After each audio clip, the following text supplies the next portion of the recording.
Hello and a very warm welcome to HSBC Sport Couch Commentary. Of course, a very special welcome to Michelle Lee and Antonsen. We're going to watch a bit of the World Tour Finals. Before we go into that, I will of course ask Michelle and Anders, how are you? How was it? How are you feeling? It's good to be back home after 4 weeks in Bangkok. For sure.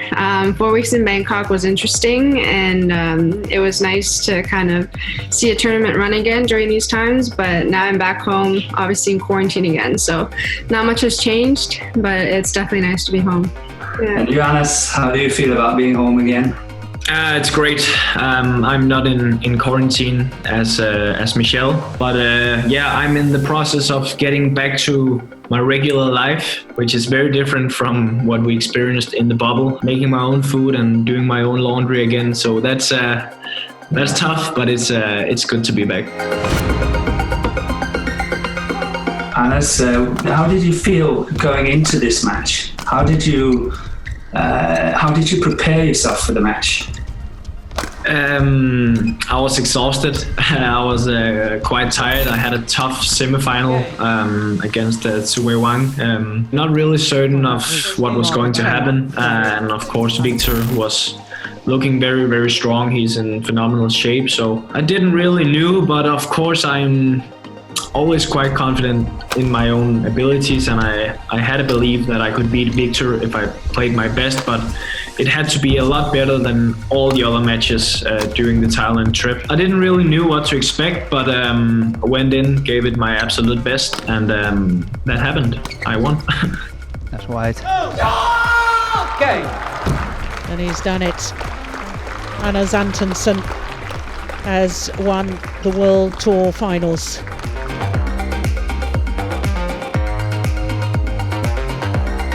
It must be feeling really good. One of your greatest wins ever, perhaps the greatest? Yeah, it's definitely the greatest, and it feels absolutely amazing. And I've watched it already a million times, and I'm of course super happy and proud about the result. It's super, super weird because I played not so good in the first 2 weeks, and then suddenly quite good in the final. So yeah, I don't really know what to think anymore, because anything can happen, and the only thing that I do know is that I don't know anything at all after this trip. I don't know how to prepare or anything like that. I had a plan for sure in the final, but maybe I got a little bit lucky as well, truth be told. So it's obviously very tough to stand on the court playing on that Sunday, playing the final, and then let's say the following Monday you're actually back on the training courts together. How do you manage that sort of situation? It is a bit weird for sure, but I think we handle it like professionals, and we don't. It does not affect our relationship afterwards. We are still able to practice together just fine, and I think that's really important if we want to be able to compete with the best players in the world. Michelle, your greatest win, I was actually there as well, I think, in Glasgow at the Commonwealth Games in 2014. That must have been a great feeling for you as well, winning that one. Yeah, I think that was when I really started to show, I guess, a little bit of confidence against, the Asian countries. As a Pan-American player, we've sort of been a little bit timid when it comes to playing against all the big names. Here we have Michelle, and you play against Carolina Marin, also at the World Tour Finals. How does it feel when you walk on court and play a match against Marin, as what it was here? And in all honesty, she was a little bit of a hot favourite to win it. She had shown extreme pace and power, and how did you feel when you walked onto court? What was the game plan for you? I knew she was very offensive, and she likes to come up to the net and control from there. My game plan was to kind of keep her off the net and just not give her that time to let her hit her hard shots and not let her come up. So just try to move her around a little bit more, and instead of allowing her to attack a bit more, I tried to take a little bit more initiative on my side. But obviously, like she's a very tough player. Like before playing against her, I need to make sure that I don't get intimidated by.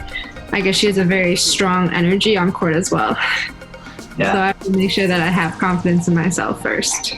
I can completely understand what you're saying. She's got a very strong presence on court, and sometimes you do get intimidated, so that's perfectly understandable. Have you learned from this, and are there things that you want to change for the future? Definitely, I think taking care of my body is definitely one thing I want, because I did get an injury just from the very first day of the first tournament. So I've been kind of struggling with movement from there. But in terms of playing against the top players, I think one thing I need to learn from Carolina too is the confidence and the energy that she has and the aggressiveness that she has on court. I think I'm lacking that when I compare myself to her. So I think that's one thing that I want to work on, and whether that's building my fitness and building my mental game as well. What is the plan to, when badminton is no more for you, where are you going? My goal has always been to change the sport in Canada. And as an athlete, obviously, I think that's from bringing the results. But I think after I finish playing, I definitely want to stay in badminton in some way or another. And maybe that is opening my own academy and being able to help future generations of Canadian badminton players who didn't have the guidance that like I didn't have any guidance leading up. Maybe I would be able to share my experience growing up in Canada playing the sport, so that they can save a lot of time, because obviously for me it's always been touch and go. So hopefully in the future when I retire, I can share that and give back to the sport that way. Thank you everyone for watching. I hope you have enjoyed it just as much as the three of us, and please stay well and stay safe. Bye for now.